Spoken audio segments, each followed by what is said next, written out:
Hola guys, welcome back to my channel. My name is Roxanne. If it's your first time here, then welcome. I apologize if you hear a noise in the background. I just have my space heater on. It is a pretty chill New Year's Eve for me, and I thought that I would go ahead and get you guys some of my reading stats. I have just been finishing my compilation of them because I just finished my last book of the year just yesterday. And so I wanted to talk to you guys about what it looks like, what my sort of disappointments about my numbers are, and what I am hoping will change for the next year. This is going to be a pretty chill video. I'm obviously not in my normal setup. I'm like on my couch. I didn't even feel like moving and setting anything up by my bookshelves. Galileo is right here with me. Say hi. Hi, buddy.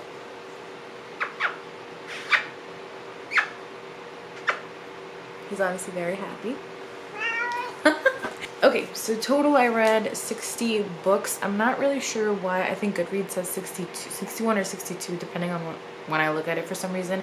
I think it's counting Uprooted twice because it is a reread, but I didn't read them both times in 2020, but when I go on it, it doesn't, like, I don't see the maybe I'm just missing it, but I don't see the option to only put it for once for this year. Regardless, I actually only read 60 books, which my normal goal at the beginning of the year was 100.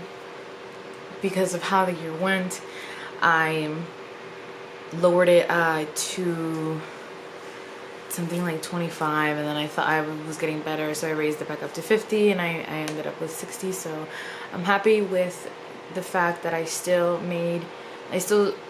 went over half of what my original goal was. So I didn't fall too far behind. I was only technically 40 books behind what was my original goal, but you know, it's fine. I'm proud of the fact that at least towards the end of the year, I was able to really get back into my reading groove, find that love for reading, and hopefully it'll continue again into the new year. And that's one of my main goals for the new year, which I talked about in my 2021 reading goals.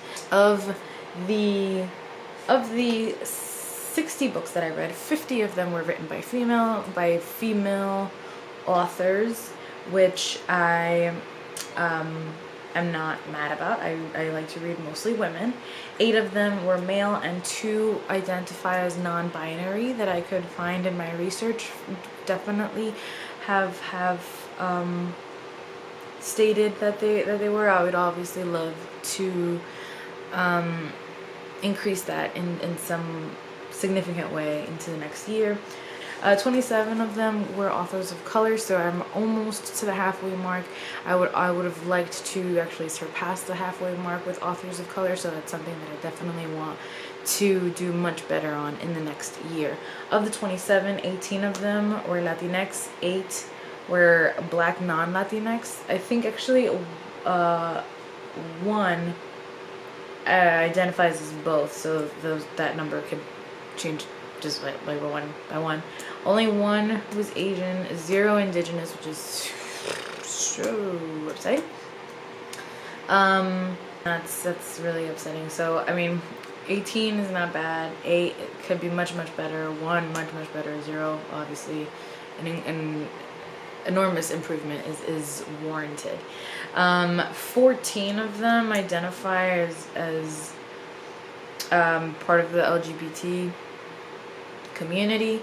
16 of them I owned in 2019, which is not as good as I wanted to, because I think at the beginning of the year my physical TBR was at like 100, so I really didn't make much of a dent in it.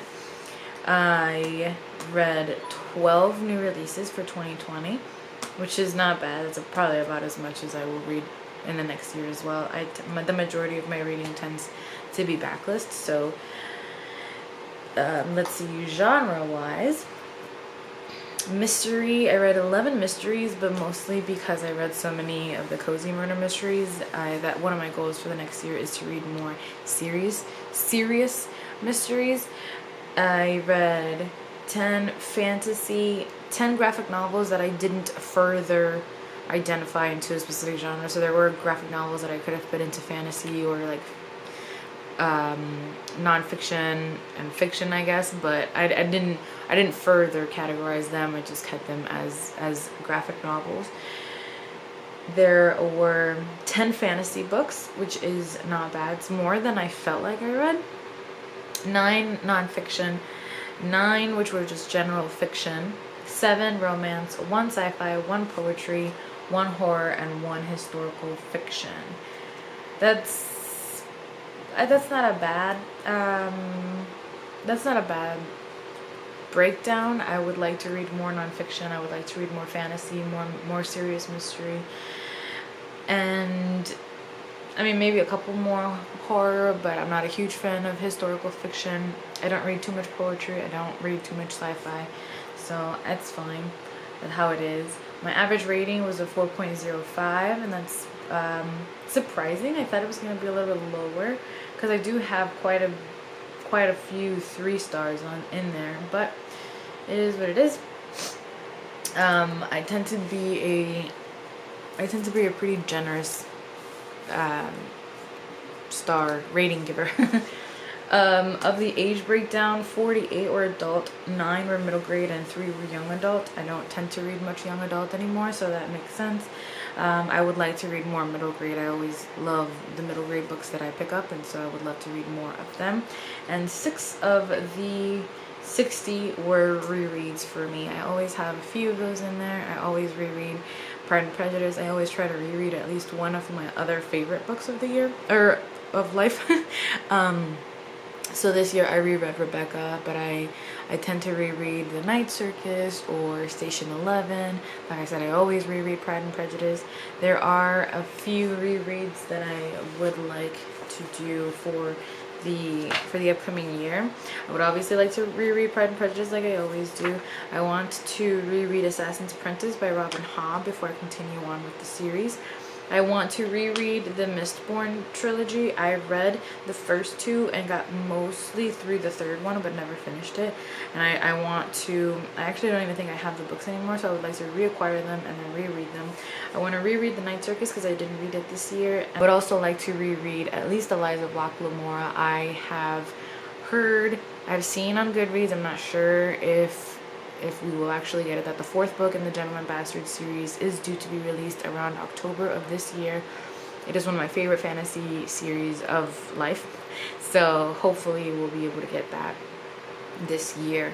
So yeah, that's my breakdown. It's not terribly detailed. I know that a lot of people go super in depth, but yeah, that's what I read this year. Hopefully the next year will be even better.